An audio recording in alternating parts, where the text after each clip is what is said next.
بسم اللہ الرحمن الرحیم الحمد للہ رب العالمین الصلاة والسلام علی سید الانبیاء والمرسلین و اہل بیتہ الطیبین الطاہرین و صحبہ المنتخبین۔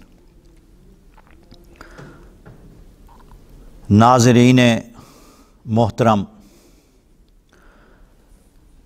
آج سرسری نظر ڈالتے ہیں پیغمبر گرامی قدر امام الانبیاء حضرت محمد صلی اللہ علیہ وآلہ وسلم کی وصیت پر کہ وہ امت کے لیے وصیت فرما گئے ہیں، اور جب آپ کا آخری وقت تھا اس وقت آپ نے یہ وصیت فرمائی ہے۔ یہ وصیت آپ نے متعدد مقامات پہ ارشاد فرمائی۔ سب سے پہلے حجۃ الوداع 18 ذی الحجہ کو غدیر کے میدان میں یہ وصیت امت کو کی ہے۔ آپ نے ارشاد فرمایا کہ میں عنقریب جانے والا ہوں، اور دو بھاری چیزیں، گراں قدر چیزیں چھوڑے جا رہا ہوں۔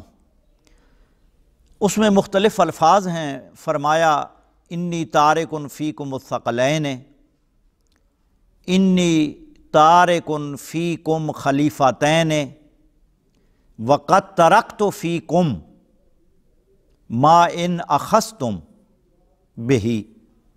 مختلف الفاظ میں آپ نے یہ وصیت ارشاد فرمائی ہے، اور اس میں آپ نے اپنی امت کو وصیت کی کہ میں دو بھاری گراں قدر چیزیں چھوڑے جا رہا ہوں۔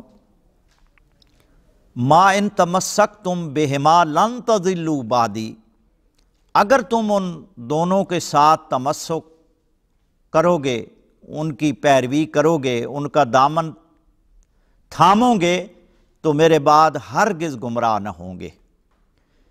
پیغمبر گرامی قدر یہ ضمانت دے رہے ہیں کہ یہ دو چیزیں ایسی گراں قدر ایسی چیزیں ہیں کہ جن کے ساتھ تمسک کرنے سے تم گمراہی سے بچو گے،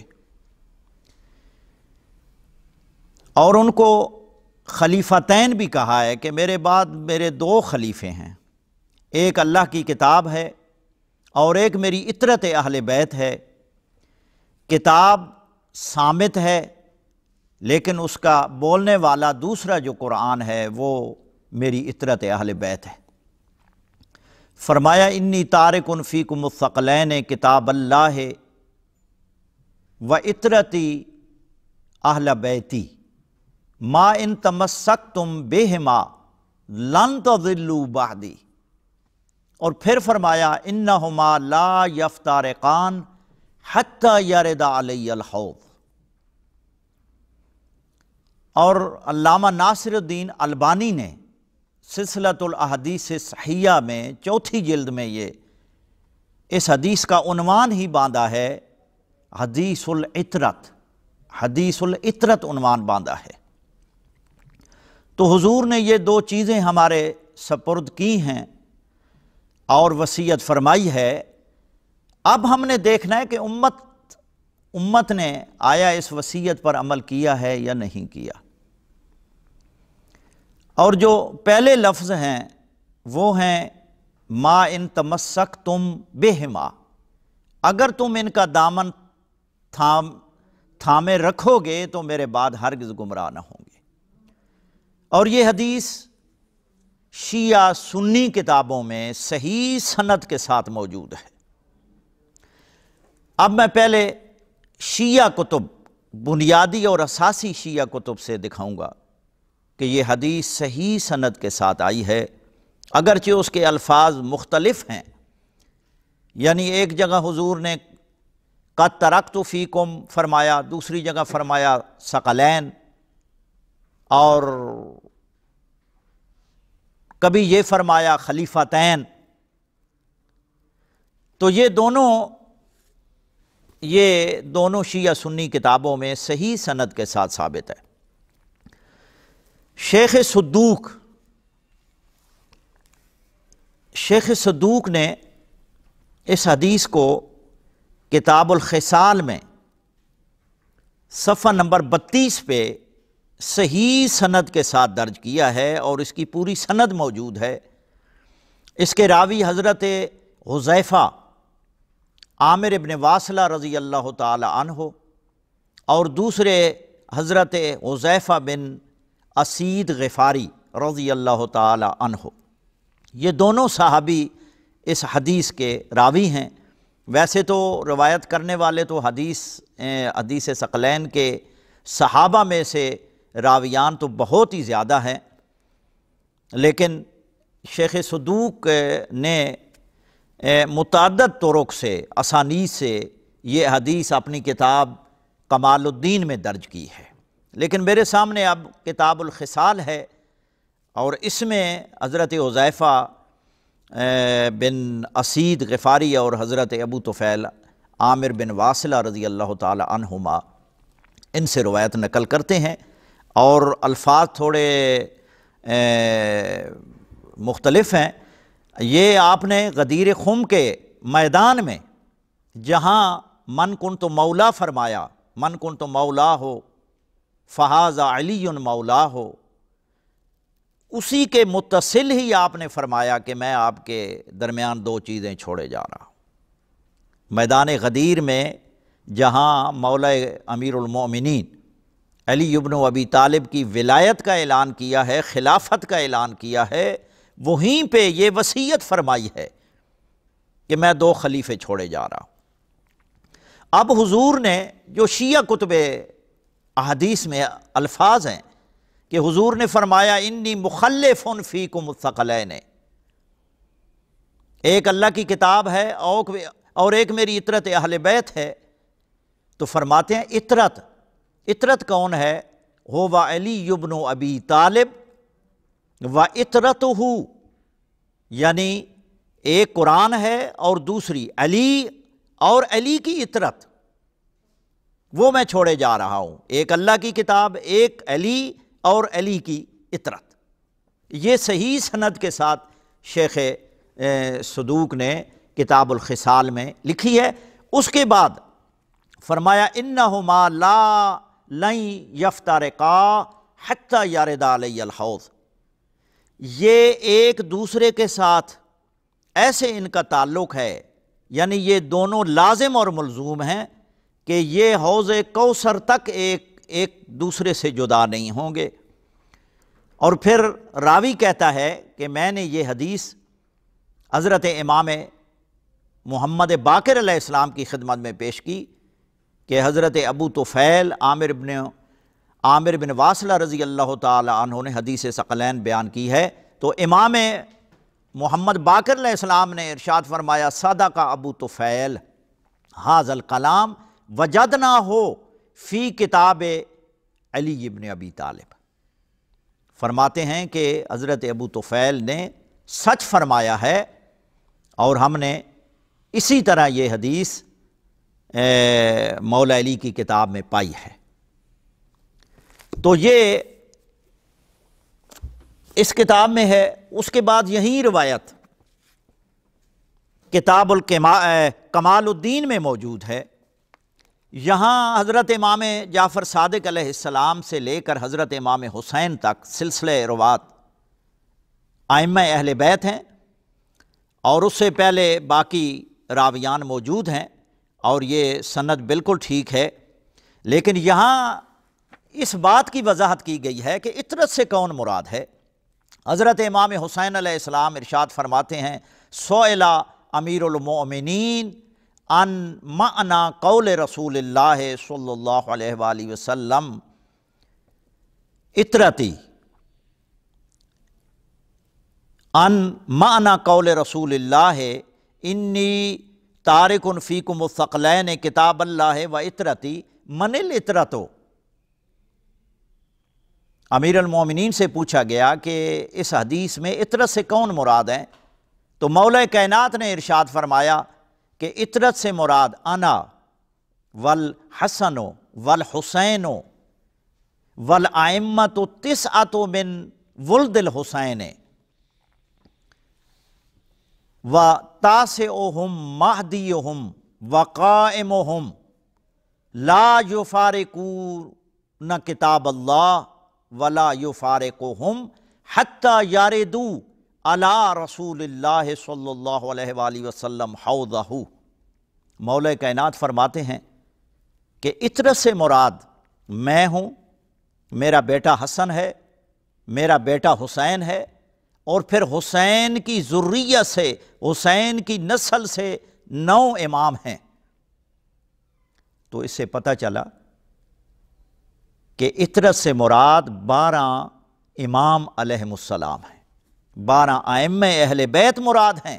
وتاسعہم مہدیہم، اور جو آخری ہے وہ ان کا مہدی ہے، وہ ان کا قائم ہے۔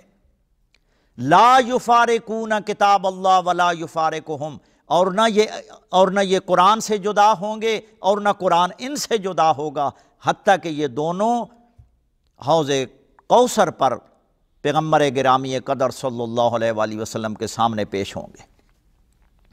یہ روایت بالکل صحیح ہے، یہ حدیث صحیح سند کے ساتھ موجود ہے۔ تو میرے دوستو، یہ نظریہ 12 اماموں کا نظریہ کہ حضور کے بعد خلفاء، علیکم بسنتی و سنت الخلفاء الراشدین المہدیین سے مراد یہی 12 ائمہ اہل بیت ہیں، اور تعلیمات محمد و آل محمد میں، یعنی اہل بیت کے ارشادات اور فرمودات سے یہ صحیح اسناد سے ثابت ہوتا ہے کہ اطرت سے مراد پورے 12 ائمہ مراد ہیں، کہ میرے بعد 2 خلیفے ہیں، ایک اللہ کی کتاب ہے جو صامت ہے، اور ناطق وہ 12 لال ولایت ہیں جو اس کتاب کی تشریح کریں گے۔ یہی روایت معانی الاخبار شیخ صدوق رحمۃ اللہ علیہ نے صفحہ نمبر 32 پہ معانی الاخبار میں یہی روایت لکھی ہے کہ مولا امیر المومنین سے جو اطرت کے بارے میں پوچھا گیا کہ اطرت سے کون مراد ہے، اور مولا کائنات نے جو جواب دیا ہے، یہ معانی الاثار میں ہے۔ اور یہی حدیث صحیح سند کے ساتھ شیخ طوسی، اعمالی شیخ طوسی کی پہلی جلد میں موجود ہے، اور صفحہ نمبر 163 ہے۔ اس کے تمام روات ثقہ ہیں، صحیح ہیں۔ تو پتہ چلا کہ یہ روایت شیعہ سنی کتابوں میں صحیح سند کے ساتھ موجود ہے۔ میں نے جو حدیث پیش کی ہے یہ شیعہ کی جلیل القدر کتابیں ہیں، ان سے پیش کی ہے۔ اس کے بعد نجف اشرف کے فقیہ اعظم، محدث اعظم آیت اللہ خوئی، انہوں نے معجم و رجال الحدیث کی جلد نمبر 9 صفحہ نمبر 11 پہ ثابت کیا ہے کہ حدیث ثقلین کے طرق صحیح ہیں، صحیح طرق سے یہ حدیث آئی ہے۔ یہ تھی شیعہ کتابیں۔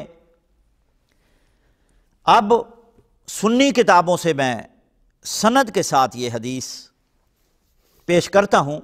یہ میرے سامنے السنن الکبریٰ امام نسائی کی ہے، جن کا انتقال 303 ہجری میں ہوا ہے۔ یہ جلد نمبر 7 ہے، جلد نمبر 7 ہے، اور یہ حضرت زید ابن ارقم، یعنی اس کے راوی حضرت ابو طفیل اور زید ابن ارقم رضی اللہ تعالی عنہما، دونوں صحابی رسول ہیں۔ یہ حدیث بیان کرتے ہیں کہ غدیر خم میں جب حجۃ الوداع کے موقع پر حضور نبی کریم صلی اللہ علیہ وآلہ وسلم نے جب حدیث غدیر بیان کی تو وہیں پہ ارشاد فرمایا کہ انی قد ترکت فیکم الثقلین احدہما اکبر من الآخر کتاب اللہ و اطرتی اہل بیتی فانظروا کیف تخلفونی فیہما فانہما لن یتفرقا حتی یرد علی الحوض۔ اس حدیث کی بھی سند بالکل ٹھیک ہے۔ یہ السنن الکبریٰ جلد نمبر 7 صفحہ نمبر 310 ہے۔ یہ روایت بھی صحیح سند کے ساتھ ہے، اور اس کی تائید میں حافظ ابن کثیر البدایہ والنہایہ جلد نمبر 5 میں لکھتے ہیں، اور یہی حدیث امام نسائی والی السنن الکبریٰ والی انہوں نے البدایہ والنہایہ جلد نمبر 5 ہے، صفحہ نمبر 209 ہے۔ اس پہ یہ پوری حدیث مکمل، یعنی حدیث غدیر اور حدیث ثقلین دونوں لکھنے کے بعد کہتے ہیں قال شیخنا ابو عبداللہ الذہبی وہذا حدیث صحیح، یعنی میرے شیخ، میرے استاد علامہ ذہبی نے فرمایا ہے کہ یہ حدیث صحیح ہے۔ اسی طرح یہ حدیث امام طحاوی ابو جعفر احمد بن محمد بن سلامہ طحاوی کی شرح مشکل الآثار، اور یہ جلد نمبر 5 ہے، اس میں بھی یہ حدیث دونوں حدیث لائے ہیں، حدیث غدیر اور حدیث ثقلین۔ یہ انی قد ترکت فیکم الثقلین احدہما اکبر من الآخر، کہ دو چیزیں میں چھوڑے جا رہا ہوں، بھاری گراں قدر چیزیں، عظمت والی چیزیں، اور یہ ایک دوسرے سے بڑھ کر ہیں۔ ایک اللہ کی کتاب ہے اور ایک میری اطرت اہل بیت ہے، اور آپ یعنی میرے بعد ان کے ساتھ کیسا برتاؤ کرتے ہیں۔ فَإِنَّهُمَا لَن يَتَفَرَّقَا حَتَّى يَرِدَ عَلَيَّ الْحَوْض، اور یہ دونوں ایک دوسرے سے جدا نہیں ہوں گے یہاں تک کہ حوض کوثر پر میرے پاس دونوں آئیں گے۔ یعنی قیامت کے دن تمام نسب ٹوٹ جائیں گے، لیکن پیغمبر گرامی قدر محمد الرسول اللہ صلی اللہ علیہ وآلہ وسلم کا نسب نہیں ٹوٹے گا، وہ نسب رہے گا۔ اتنا یعنی عظمت والا نسب ہے خاندان رسالت کا۔ اور ایک اللہ کی کتاب اور اہل بیت، اور وہ اہل بیت سے مراد کون ہے؟ 12 ائمہ علیہم الصلاۃ والسلام، وہ کتاب اللہ کے ساتھ ہیں۔ یہ اب امام طحاوی لکھتے ہیں قال ابو جعفر فہذا الحدیث صحیح الاسناد لا طعن لأحد فی احد من رواته فیہ، یعنی یہ روایت، یہ فہذا الحدیث، یہ حدیث سند کے اعتبار سے صحیح الاسناد، یعنی سند کے اعتبار سے صحیح ہے، لا طعن لأحد فی احد من رواته، ان کے راویوں میں سے کسی ایک پر بھی طعن نہیں ہے، کوئی اعتراض نہیں ہے، کوئی جرح نہیں ہے۔ یہ بھی اس کی توثیق کرتے ہیں۔ اس کے بعد امام بصیری ہیں، حافظ بصیری، انہوں نے اتحاف الخیارۃ المہرہ بزوائد المسانید العشرہ، اس میں انہوں نے یہی حدیث لکھی ہے، یہی ایک حدیث نہیں، حدیث غدیر، یعنی میدان غدیر میں جو حضور نے حدیث غدیر بیان کی وہ بھی، اور اس کے نیچے اس کی تشریح میں حدیث ثقلین، یعنی حدیث غدیر من کنت مولاہ فعلی مولاہ کی تشریح حدیث ثقلین ہے۔ یہ نیچے حدیث غدیر لکھنے کے بعد وَقَدْ تَرَكْتُ فِيكُمْ مَا إِنْ أَخَذْتُمْ بِهِ لَن تَضِلُّوا، اللہ کی کتاب اور میری اطرت اہل بیت۔ اب انہوں نے محدث اسحاق ابن راہویہ کے حوالے سے روایت کی ہے، تو کہتے ہیں رواہ اسحاق بسند صحیح، یعنی یہ حدیث، یہ روایت، یعنی حدیث غدیر اور حدیث ثقلین محدث اسحاق ابن راہویہ نے صحیح سند کے ساتھ بیان کی ہے۔ یہ کتاب ہے، جلد نمبر ہے 7 اور صفحہ نمبر 231 ہے۔ اس کے بعد المطالب العالیہ، حافظ ابن حجر اسقلانی کی کتاب ہے، اور یہ جلد نمبر 8 ہے، اس کا صفحہ نمبر 391 ہے۔ حافظ ابن حجر اسقلانی المطالب العالیہ بزوائد المسانید الثمانیہ جلد 8 صفحہ 391 پہ یہ لکھتے ہیں، یعنی حدیث غدیر اور حدیث ثقلین لکھنے کے بعد آخر میں لکھتے ہیں ھذا اسناد صحیح، یہ اس حدیث کی سند یعنی حدیث غدیر اور حدیث ثقلین کی سند صحیح ہے۔ یہی حدیث علامہ سید محمود آلوسی مفسر قرآن اپنی تفسیر جلد نمبر 32 پہ یہ لکھتے ہیں کہ حضور نے فرمایا انی تارکن فیکم خلیفتین، کہتے ہیں یہ صحیح سند سے ثابت ہے۔ اور یہی حدیث حافظ ابن کثیر نے تفسیر ابن کثیر میں بھی کہا ہے کہ وقد ثبت کہ یہ حدیث غدیر اور حدیث ثقلین ثابت ہے۔ اب یہی حدیث علامہ شاہ عبد الحق محدث دہلوی تحفہ اثنا عشریہ میں لائے ہیں، اور یہ لکھتے ہیں باید دانست کہ با اتفاق شیعہ و سنی این حدیث ثابت است کہ پیغمبر صلی اللہ علیہ وسلم فرمود انی تارکن فیکم الثقلین ما ان تمسکتم بہما لن تضلوا بعدی احدہما اعظم من الآخر کتاب اللہ و اطرتی۔ یہ بھی کہتے ہیں کہ جاننا چاہیے کہ شیعہ سنی کے اتفاق کے ساتھ، اتفاق سے یعنی شیعہ سنی متفق ہیں کہ یہ حدیث ثابت ہے۔ یہ تحفہ اثنا عشریہ صفحہ 201 ہے۔ تو اسی طرح اب یہ حدیث شیعہ سنی کے اتفاق سے صحیح سند سے ثابت ہے۔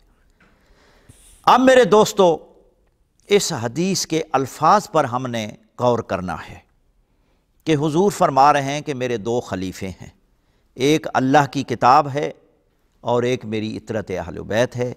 اور اطرت اہل بیت، اطرت میری اطرت کون ہے؟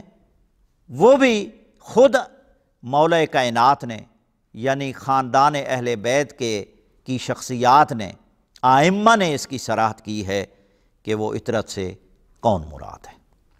آگے فرمایا ما ان تمسکتم بہما یا ما اخذتم بہ قد ترکت فیکم، آگے فرمایا ما ان اخذتم بہ ما ان تمسکتم بہما، اگر تم ان کا دامن تھامے رکھو گے، ان کی پیروی کرو گے، ان کی اتباع کرو گے، میرے بعد ہرگز گمراہ نہ ہوں گے۔ یعنی گمراہی سے بچانے کا سبب یہ دونوں چیزیں ہیں۔ آپ نے میرے بعد اللہ کی کتاب کے ساتھ تمسک کرنا ہے، اللہ کی کتاب سے آپ نے ہدایت لینی ہے، اللہ کی کتاب سے رہنمائی لینی ہے، اور اس کے بعد میرے بعد میری اطرت سے رہنمائی لینی ہے۔ لیکن میرے دوستو غور کرو کہ ہم قرآن اور اطرت سے کتنی رہنمائی لے رہے ہیں۔ تو یہ پیغمبر گرامی قدر صلی اللہ علیہ وسلم نے ان کی پیروی کرنے کا حکم دیا ہے کہ یہ نہیں کہ میرے بعد آپ نے اہل بیت کو صرف پیروں کی طرح سمجھنا ہے کہ بس ان کے حقوق کی پاسداری کرنی ہے، ان کا احترام کرنا ہے۔ یہ حضور نے نہیں فرمایا، حضور نے فرمایا ان کی پیروی کرنی ہے، ان کی تعلیمات پر عمل کرنا ہے۔ اور یہی بات علامہ سعد الدین تفتازانی نے، یہ میرے سامنے شرح مقاصد ہے سعد الدین تفتازانی کی، اس میں انہوں نے بڑی صراحت کے ساتھ لکھا ہے۔ ایک تو آیت تطہیر لکھی ہے، انما یرید اللہ لیذھب عنکم الرجس، یہ پوری آیت تطہیر، اور آیت تطہیر کے بعد حدیث ثقلین درج کی ہے۔ حدیث ثقلین کے بعد بطور سوال علامہ صحد الدین تفتزانی لکھتے ہیں وَمِثْلُ هَذَا يُشْعِرُ بِفَضْلِهِمْ عَلَى الْعَالِمِ وَغَيْرِهِ، یعنی یہ آیت تطہیر اور حدیث ثقلین یہ خبر دے رہی ہیں، آگاہ کر رہی ہیں، یہ دونوں چیزیں آگاہ کر رہی ہیں کس سے؟ بِفَضْلِهِمْ عَلَى الْعَالِمِ وَغَيْرِهِ، یعنی دنیا کے عالم اور غیر عالم پر اطرت کی فضیلت کی خبر دے رہی ہیں۔ یہ آیت تطہیر اور حدیث ثقلین سے اطرت اہل بیت کی فضیلت ثابت ہوتی ہے۔ آگے پھر اس کا خود ہی جواب بھی دیتے ہیں، کہتے ہیں قُلْنَا نعم، ہاں یہ حقیقت ہے کہ یہ دونوں جو ہیں، یہ آیت تطہیر اور حدیث ثقلین یہ اشارہ کر رہی ہیں، یہ خبر دے رہی ہیں، یہ آگاہ کر رہی ہیں کہ تمام کائنات میں عالم ہو یا غیر عالم ہو، سب پر فضیلت اطرت اہل بیت کی ہے، اہل بیت کی ہے۔ اور اس کے بعد فرمایا قُلْنَا نعم، ہاں ہم کہتے ہیں کہ سچ ہے، جی ہاں، لِاِتِّصَافِهِمْ بِالْعِلْمِ وَالتَّقْوَى مَعَ شَرْفِ النَّسَبِ، یعنی نسب کے لحاظ سے اشرف اعلیٰ، نسب کے اعتبار سے اشرف اعلیٰ ہونے کے ساتھ ساتھ علم و تقوی سے بھی یہ متصف ہیں۔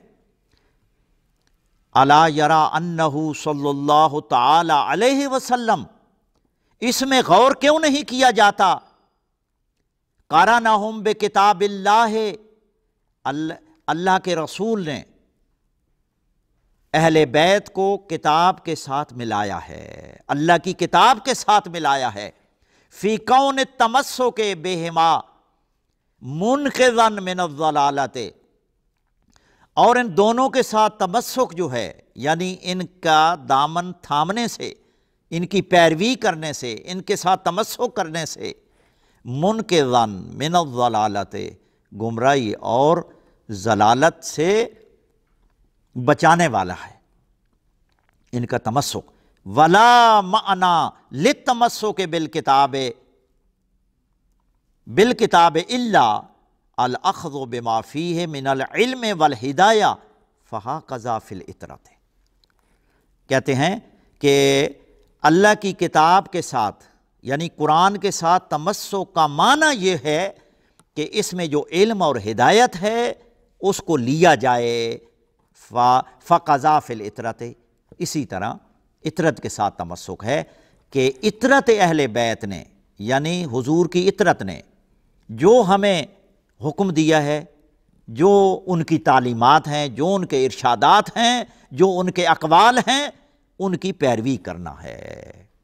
تو میرے دوستو، یہ نہیں ہے کہ صرف ان کے حقوق کی پاسداری کرنی ہے، تو اس میں اس حدیث سے یہ چیزیں ثابت ہوتی ہیں۔ ایک یہ ہے کہ پیغمبر گرامی قدر صلی اللہ علیہ وآلہ وسلم 2 خلیفے چھوڑ گئے، قرآن اور عطرت اہل بیت، اور عطرت اہل بیت کے ساتھ ہم نے تمسک کرنا ہے، ہم نے دین ان سے لینا ہے، ہم نے ان کی تعلیمات پر عمل کرنا ہے۔ اب آپ دیکھیں ہم نے فقہ کہاں سے لی، ہم دین کہاں سے لے رہے ہیں؟ ہم اپنی فقہی مسائل، اپنی فقہ کہاں سے لے رہے ہیں؟ کیا ہم عطرت سے لیا ہے؟ ہم نے فقہ، ہم نے دین عطرت سے لیا ہے؟ میرے دوستو، اگر ہم نے اپنی فقہ عطرت سے نہیں لی اور اسلام عطرت سے نہیں لیا، تو اب بھی موقع ہے کہ ہم امام الانبیاء صلی اللہ علیہ وآلہ وسلم کی وصیت پر عمل کریں، تاکہ قیامت کے دن ہم حضور کے سامنے پیش ہو سکیں اور وہاں شرمسار نہ ہوں اور ہم جہنم میں نہ جائیں۔ لہٰذا ہم نے فقی مسائل بھی اہل بیت سے لینے ہیں، ہم نے عقائد بھی اہل بیت سے لینے ہیں، عقیدہ بھی اہل بیت سے لینا ہے، یعنی دین کے تمام احکام ہم نے اللہ کی کتاب سے اور اطرت اہل بیت سے، اور وہ بھی 12 امام ہیں جن سے ہم نے دینی احکام اور دین لینا ہے۔ اور یہی بات شاہ عبدالحق محدث دہلوی تحفہ اثنا عشریہ میں یہی بات لکھی ہے کہ ہمیں محمد الرسول اللہ ان کے حوالے کر گئے ہیں کہ ہم نے شرعی احکام تمام دین ہم نے ان دونوں سے لینا ہے۔ اور اس کے بعد کیا ارشاد فرمایا؟ ارشاد فرمایا کہ ان دونوں کا تعلق ایسا ہے قرآن اور اہل بیت کا کہ یہ ایک دوسرے سے جدا نہیں ہوں گے، یعنی قرآن اہل بیت سے جدا نہیں ہے اور اہل بیت قرآن سے جدا نہیں ہے۔ تو اس کا مقصد کیا ہے؟ اس کا مطلب کیا ہے؟ اس سے ان 12 اماموں کی عصمت ثابت ہوتی ہے۔ بھائی جو قرآن کے ساتھ ہے، قرآن اس کے ساتھ ہے، تو یہ ائمہ اہل بیت کی عصمت کی دلیل ہے کہ وہ معصوم ہیں، اور جو قرآن سے انحراف کرے، قرآن سے منحرف ہو جائے، وہ غیر معصوم ہو سکتا ہے، لیکن جن کا ہر عمل، ہر کردار، اٹھنا بیٹھنا قرآن کے ساتھ ہو، قرآن ان کے ساتھ ہو، اور ان کا عمل، کردار، اقوال، ارشادات قرآن کے مطابق ہوں، وہ معصوم ہے، یہاں ان کی عصمت ثابت ہوتی ہے۔ تو میرے دوستو، شیعہ نے ایسا عقیدہ نہیں بنایا، یہ سنی سنائی باتیں نہیں ہیں کہ حضور کے بعد اگر ان کے جانشین ہیں تو وہ اہل بیت ہیں۔ یہ کسی عام انسان کی باتیں نہیں ہیں، یا یہ گھڑ کر نہیں پیش کی گئیں، بلکہ یہ قرآن و سنت سے ثابت ہے۔ ہم دعا کرتے ہیں کہ اللہ تعالی ہمیں قرآن مجید اور اطرت اہل بیت کی تعلیمات پر عمل کرنے کی توفیق عطا فرمائے۔